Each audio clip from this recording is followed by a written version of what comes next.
So now we're going to be looking at the group data. We looked at the ungrouped data of statistics. Now for the group data, before we actually start, I wanted us to understand what do we mean when we say group data. Now, like we saw in the other example, we could give you a number like maybe 2, 3, 4, 6, maybe this being the ages of children in a primary school, for example. That's key to find the mean, the mode, the median, now the range. So that would be group and group data. As you see that the data is just listed. But however, usually when we are dealing with very big numbers, let's say now I have this, but it's going on until let's say 15, 20 times, and it would be something too big. So we'd have to group this data into groups. So maybe we say from ages 2 to 5, that's one group like that. Maybe 5 to 5, maybe to 10. Yeah. So we'll put how many people are in this group. Maybe we'll say there are 5.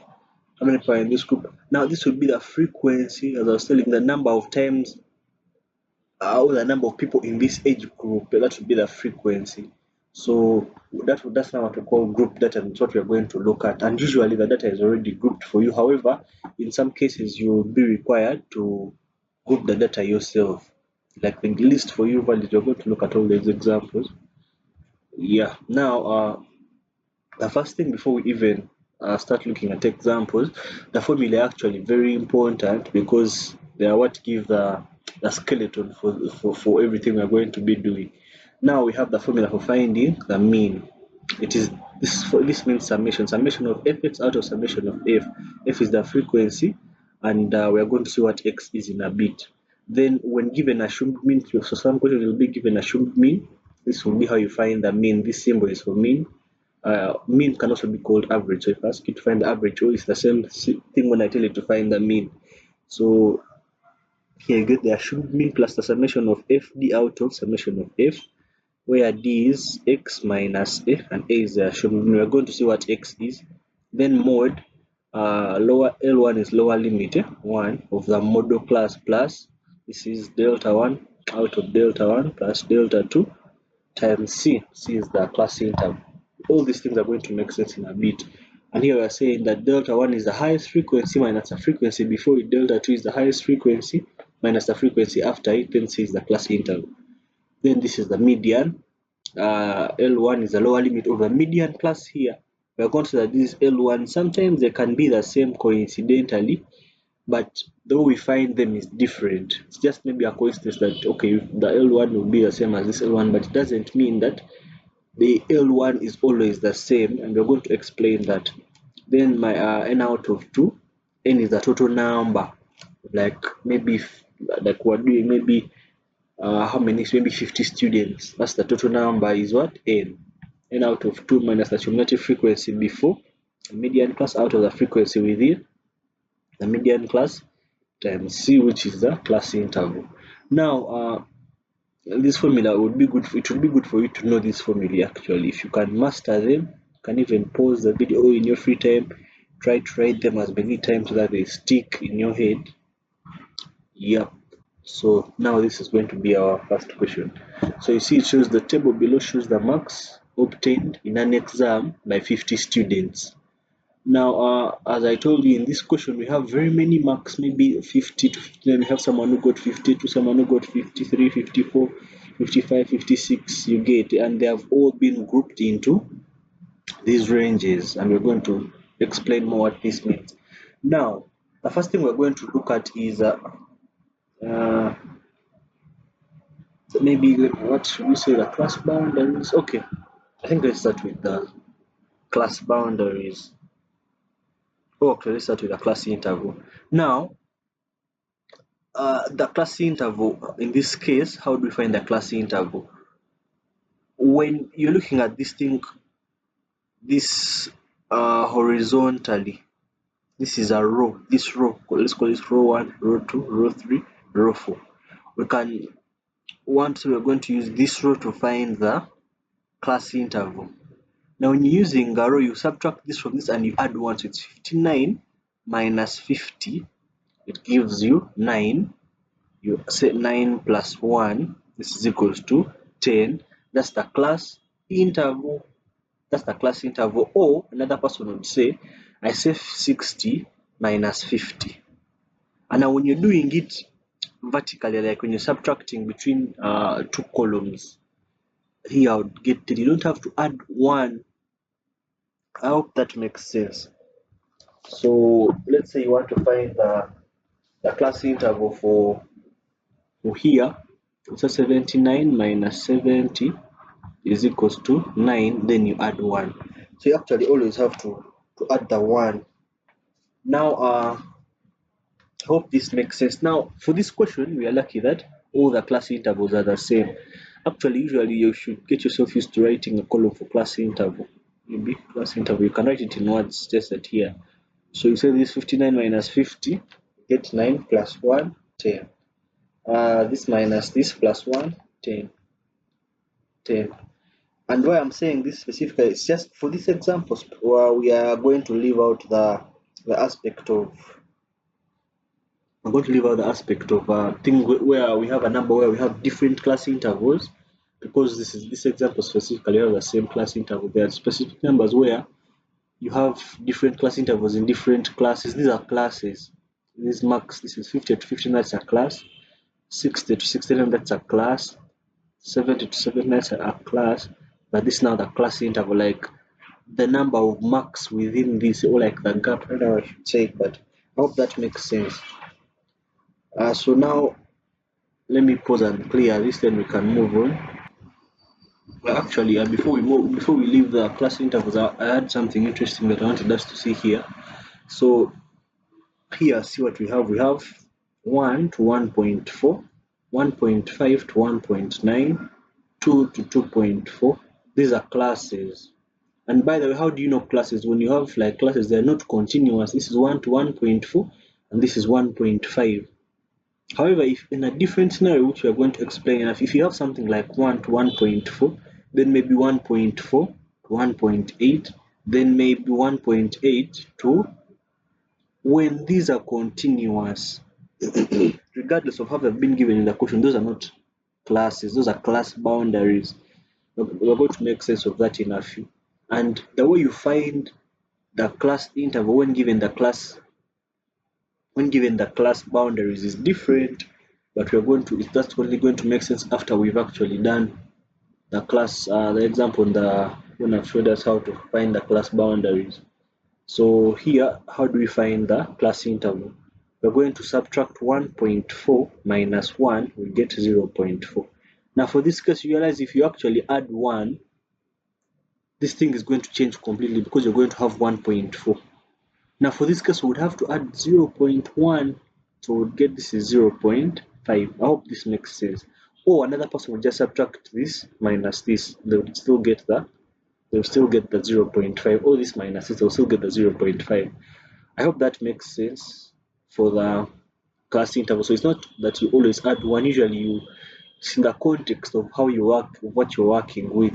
So for this specific number, we would actually add 0.1, or you just subtract this from this. Remember, when you subtract vertically, you don't need to add. So if you find this confusing, this can actually give it off that. You say 1.5 minus 1, it will be 1. Okay, so this is how we find the class interval. We are going to see more as we go ahead in the examples. So I think from that, let me clear this, then we look at, and also don't forget that we said that the class intervals can be equal or unequal. And it's important to actually find out if they are equal or unequal, because we are going to see for some specific questions we'll need to alter something when we realize that the class interval is unequal. So what I mean by unequal class interval, this is not related. I just mean you'd have your column of class interval, but you'd have 10, 5, maybe 15, maybe 20. So this is unequal. That's what I mean. Here we have equal, they are all the same, and here they're not equal. So we are going to see what that means. Now let's look at the class boundaries. So let me clear this.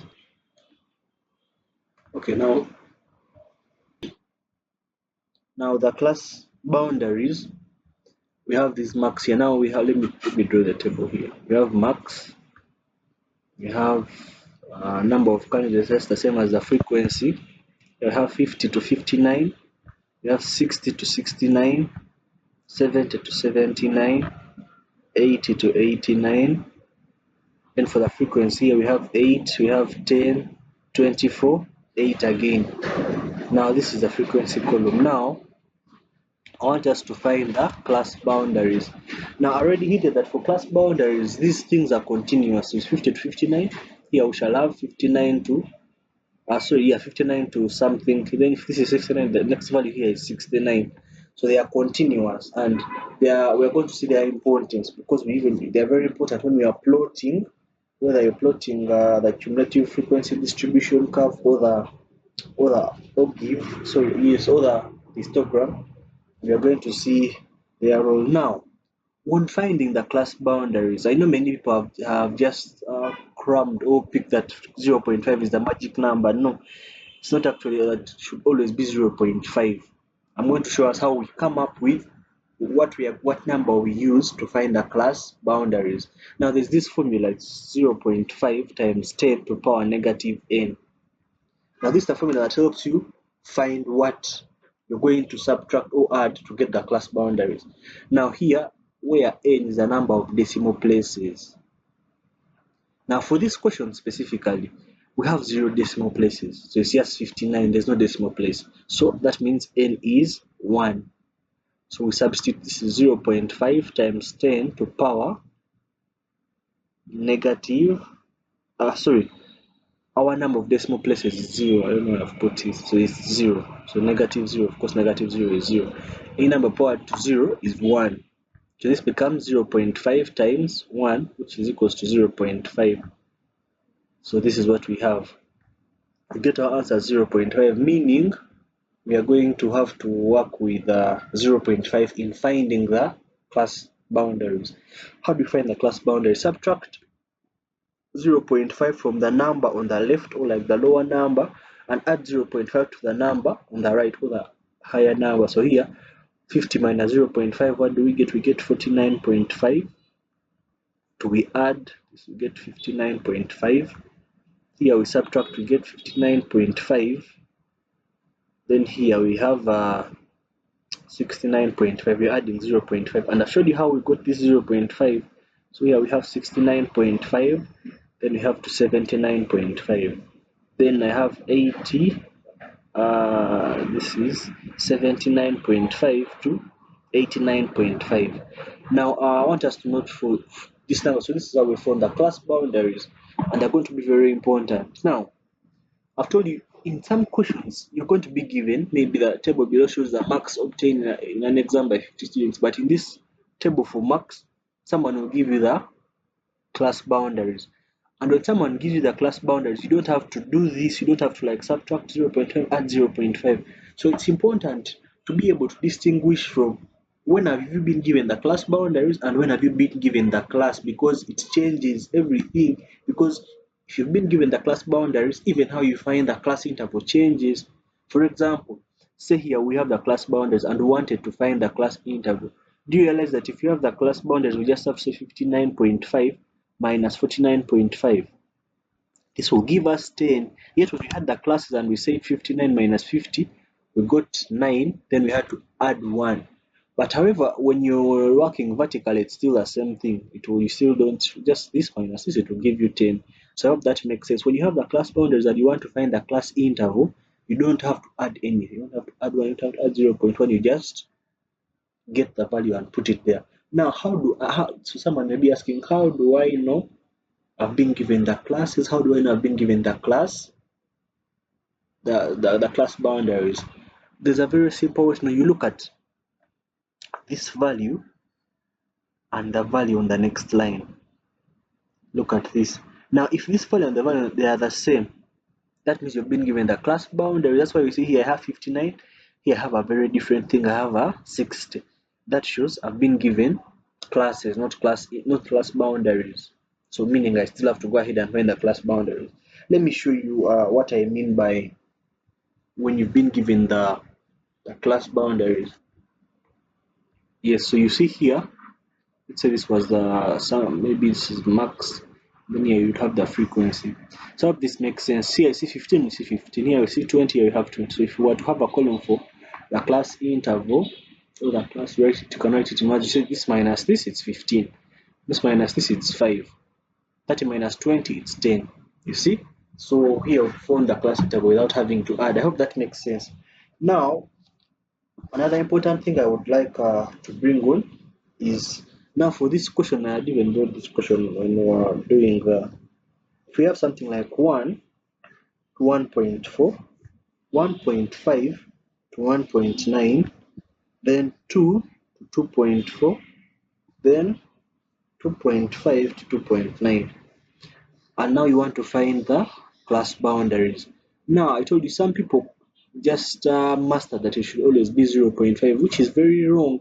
You have to come to this formula and say this is 0.5 times 10 to the power negative n, but n is a number of decimal places. Here I have one decimal place. This would be 0.5 times 10 to the power negative 1.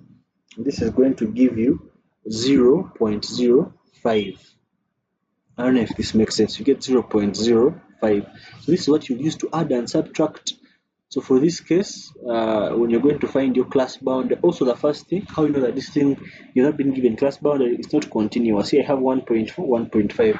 So I'll subtract from here 0.05, I get 0.95. I add 0.05, I get 1.45. Subtract 0.05, I get 1.45. Here I get 1.95. Here I get 1.95 to 2.45. So I hope by now you've seen that the goal of the class boundary is to get us something that's continuous. Like you see here, 1.45, 1.45, 1.95, 1.95, 2.45, 2.45. So we have something that is continuous. And we shall see how we are going to be using it in our different calculations. So now we know how to find the class boundary, we know how to find the class intervals, and that actually is very important. We can now actually start off. So now let's look at, so this is the same, this is the number, but now let's say this time we're going to find the mean. We're going to find the mean. So usually you'd have to redraw, always you have to redraw it is max in percentage, then I say 50, 59. Now another thing, you have to quote the formula, because if you don't quote the formula, you're going to end up having very many tables, and of which some may be unnecessary. So the solution to that is you should first write the formula, and it should guide you on what rows and columns you should include. What do I mean? So here I have, this is 60 to 69, 70 to 79, 80 to 89. So of course I have to add the frequency. As you see, it's involved here.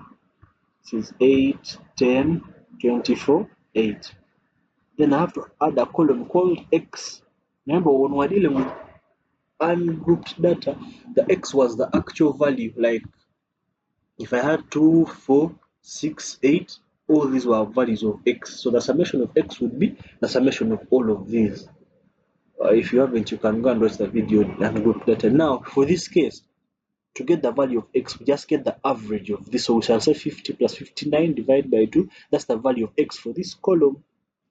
So this plus this divided by 50 plus 59 divided by 2 is going to give you 54.5. 60 plus 69 divided by 2 is going to give you 64.5. Here we got 74.5, then 84.5. When you add 80 plus 89 divided by 2, 70 plus 79 divided by 2, and check that. I don't want to make the video very long, so let me summarize. In here we have a column for fx. You multiply the value here and the value here. So 8 times this, here you get 436. Here you get 645. Here you get 1788. You get 676. So you're multiplying this times this, this times this, this times this, this times this to get this. Now we just have to get the summation of f. Then here, summation of f of x. So you just add everything in this column. So here you would get 3, 5, 4, 5. Summation of f is 50. So the mean, so some people, as they are marking, they would actually give you a mark for the formula, but some don't, but you just have to put it because it actually guides you to 35.45 out of 50. So here you get 70.9. This is the mean. Now another thing I didn't talk about is the mean, the mode, and the median are in the same units as what is in the question. Here our question, the units are in percentages. So meaning the mean, mode, and median, all of them are in units of percentages. So this is 70.9%. It means this is the mark that is in the middle. Let's say in this class, the mark that is in the middle, not necessarily literal interpretation, but like the mark that's like at the center is 70.9. Like all students are around that mark when you get the average of everything. So that's what the mean would mean. So hope now we know how to find the mean. Now we're going to look at the mode and the median, then we'll now move to the next part.